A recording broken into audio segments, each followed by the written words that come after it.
Recording in progress. All right, good morning, class. I am recording this discussion for us to use as future references in our classes. So we are going to be talking about lesson 3, which is going to tackle interpersonal communication. Still on the types of speech context, we are now going to be discussing interpersonal communication. However, before I continue, if you hear any background noises, kindly disregard them and focus on the sound of my voice as we try to discuss this new lesson that we have. Okay, so in discussing this particular lesson, we are going to target the following objectives.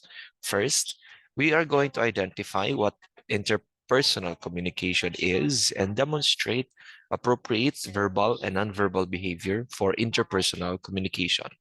Now, as we begin with our discussion, I would like to ask everybody a very essential question about the topic at hand. How can verbal and nonverbal cues affect interpersonal communication? Now, with this discussion, we try to identify and we try to understand, you know, what are verbal and nonverbal cues that is part or that is used in interpersonal communication, and how does these cues, verbal and nonverbal, affect interpersonal communication. So anchor your thoughts and your understanding on this essential question so that it would be easier for us to understand the lesson that we are going to be discussing. Now, before we are going to begin the discussion proper, let's first decode some vocabulary words that we are going to be encountering as we go along with our discussion. First is the word purposive. This means having or tending to fulfill a conscious purpose or design. Example, the class needs to convince the teacher to conduct a poetry reading event for the subject. So they wrote a 5-page purposive essay to make a point. Meaning to say, you are conscious, no, or you are intent on fulfilling a particular conscious effort or purpose. Another word is the word round table. This means a conference for discussion or deliberation by several participants. Example, the administration had to conduct a roundtable and revisit their policies regarding bullying after the violent encounter among students. Third word that you're going to be encountering is the word interpersonal. This is the biggest word of our discussion. Interpersonal means the being, relating to, or involving relations between persons. Example, his interpersonal communication skills made him the crowd favorite during the annual event. Another word is the word dyad, which means pair. Example, the presentations were arranged from dyads to groups. Okay, remember that word. Dyad means pair. Here's an example of an idiomatic expression, hog the floor. This means the act of monopolizing the conversation by continuously talking and not allowing others to talk. Example, the self-centered candidate has the habit of hogging the floor during group discussions, meaning to say siya ra ang magsigiog storya. Another word is the word colloquialism. This means a local or regional dialect expression. Example, avoid using colloquialism in front of an international audience. They might miss your message. Colloquialism is an expression or a dialect that is only familiar to a particular locality or a particular region. Okay. Now let's talk and discuss formally what is interpersonal communication. Interpersonal communication, class, is a transmission or exchange of a message, feelings, or a meaning through verbal and nonverbal cues. Given the definition that it is a transmission or an exchange of message, feelings, or meaning, then it consists or it involves two or more individuals, okay? And the manner in which we transmit and exchange these messages, these feelings, and these meaning are through or is through verbal or nonverbal cues. Interpersonal communication as well necessitates an interdependent relationship between and among the participants. When we say interdependent, it is dependent on the responses or the communication process of the participants. However, it is not necessarily going to be dependent whether or not the participants are able to understand or misunderstand the meaning that is being conveyed in that particular communication or conversation. Interpersonal communication as well may be direct or indirect. Now let's go further. What is the definition of a direct interpersonal communication? This means when we say direct, it means face-to-face encounter. Meaning to say direct, diretso gyud sa imong kastorya. Say for example, you wanted to talk to me as your subject teacher. So you're going to directly message me or directly talk to me. It's either that you're going to send me a private message on social media or you are going to talk to me when we are in school, face-to-face tang duha, ana. Well, indirect is virtual or it uses technology. Say, for example, you're talking to someone over the telephone or the internet, communicating by email or teleconferencing in distance learning class sama ani atong ginabuhat. So sa to pa class, when we try to put it into a context, direct interpersonal communication is what we call personal. Naa ka ni adto ka diha, nagkita mo physically. But we can also consider it as something that is one-on-one. Okay? While indirect is virtual. It uses technology to aid the communication process, just like what we are doing nowadays. Just like this example, this particular mode that we are doing is not really necessary teleconferencing because then again, so as we have experienced, the internet doesn't really permit it at all times. So there is now recording and learning from a lecture video that is distant, no, from the traditional face-to-face encounters in the classroom. So this is an example of an indirect interpersonal communication because it does not necessarily involve yourself alone, but it also involves me, considering that I am the one talking, lecturing, and giving the instruction as well as the lecture video. Okay. Now, there are kinds of interpersonal communication. Here are two. First, we have dyad. Dyad, as what we have mentioned earlier, is or means by pair. Dyad class is composed of two participants taking turns as speaker and listener in the communication process. This is also known as one-to-one communication. And dyad may be formal or informal. Examples of dyad interpersonal communication is conversing with a friend, speaking with a teacher, or telling stories about your day to your mother or to your family members. Kada siya, it involves or it is composed usually with two participants and they take turns. Pulihanay sila, kisay musturya, kisay maminaw in the communication process. Mo ni siya gina-consider nga one-on-one because you're only two. Dyad, by pair lang mo.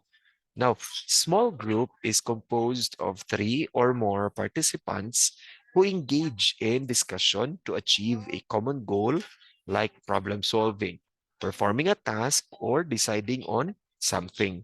Examples of this is the roundtable discussions, panel discussions, group brainstorming sessions, and study groups.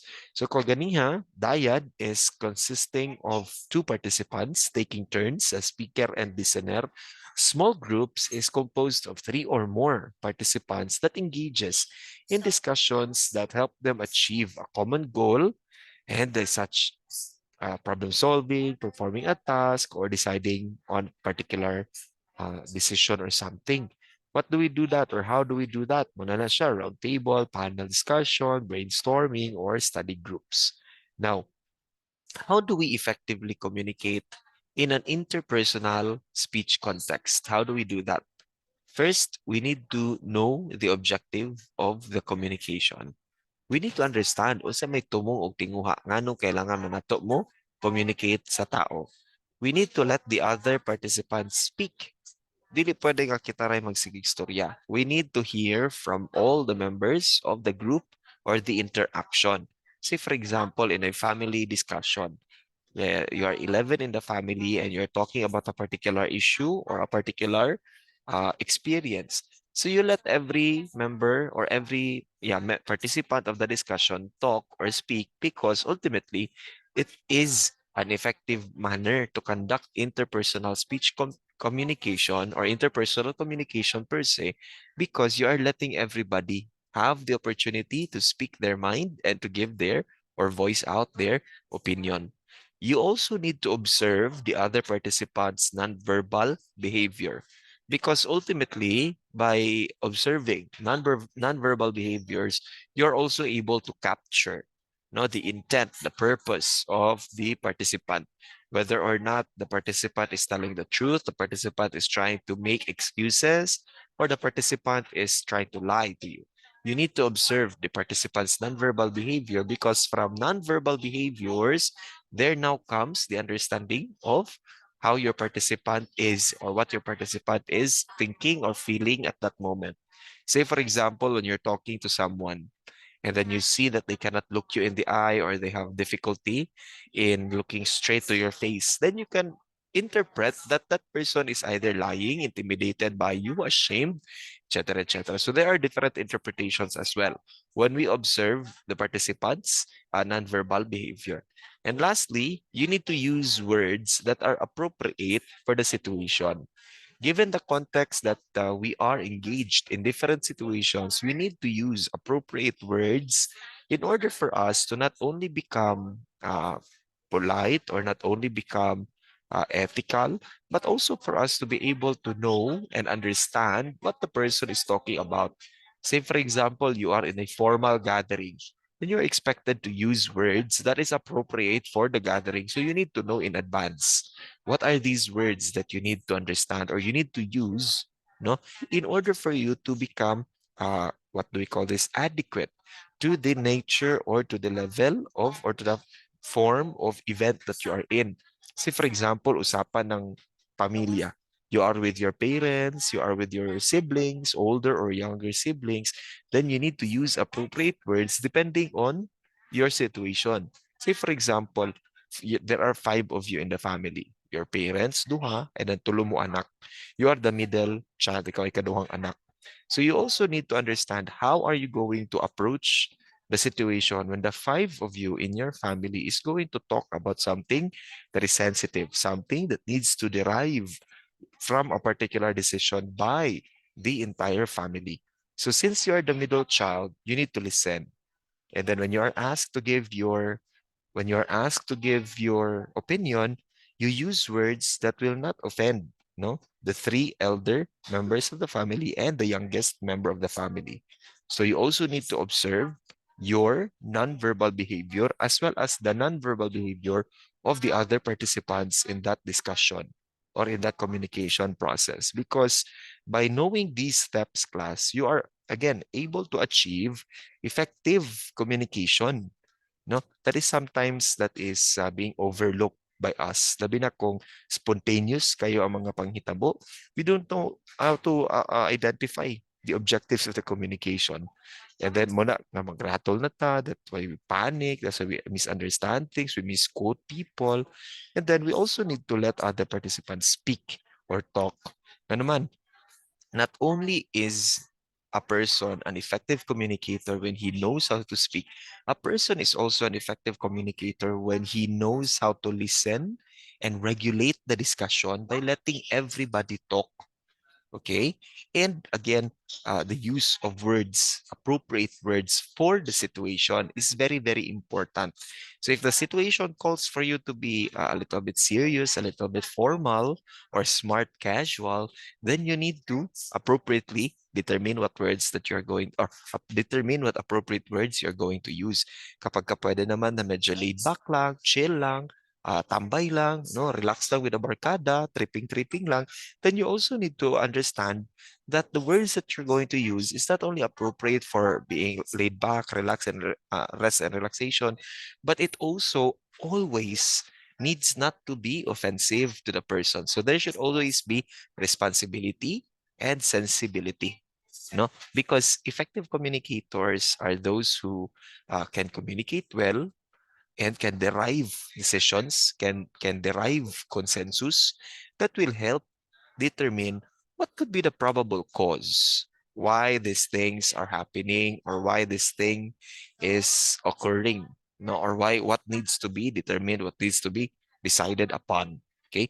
Now, in trying to decode how we are able to make this particular lesson come into fruition, I have a question to leave that I will leave with everyone. What makes a good communicator? Fluency or manners? So I want you to write a particular uh, Venn diagram with the difference and the similarities of fluency and manners, answering the question, what makes a good communicator? I want you to write your Venn diagrams in your notebooks, okay? And then what I want you to do is I want you to simply dictate or simply identify what are the characteristics of a fluent individual. What are the different characteristics of an individual that observes manners? And then in the middle circle, you're going to identify what is the advantage of not only being fluent, but also observing manners in the communication process as a communicator. So I want you to write that one in your notebook. Class, our exam, sorry, class, our exam will be slated sometime next week before the intramural activities. Today is October 3.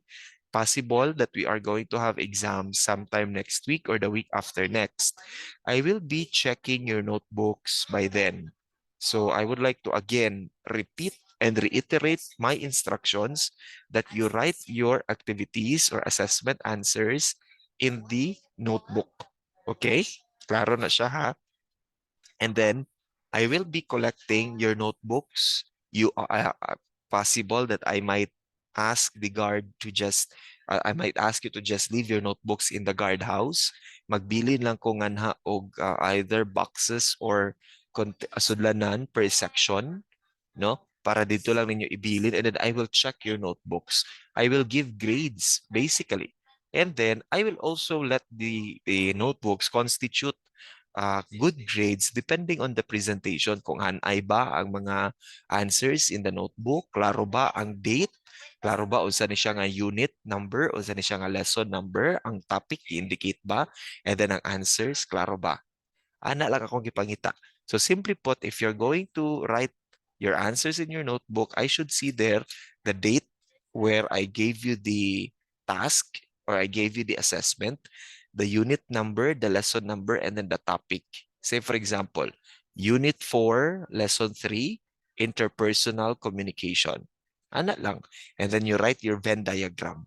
So that's what I want to see in your notebooks. So I'll be expecting quite a lot of outputs already because this is already the third lesson in Unit 4 and we have discussed a lot of things already. So dagan na taog topics for the examination. So apart from the notebook and apart from the assessment that I will be collecting personally here in school, I will also be giving you the coverage for the exam. I am yet to finish making the test paper, so I may be giving the coverage if not later than Wednesday or before Wednesday, I might give the coverage for the exam. Okay, so I hope that everybody will really do their responsibilities and be diligent in making their assessment as well as answering their activities in Quipper. Okay, so again, class, please do not forget the discussion and the activity that I would like you to do out of the discussion of interpersonal communication. So if there are any questions as well, you may write it in your notebook so that you may ask it and address it to me in the group chat that we have in Quipper and in Messenger. Thank you very much for listening. God bless, keep safe, and enjoy the rest of the day.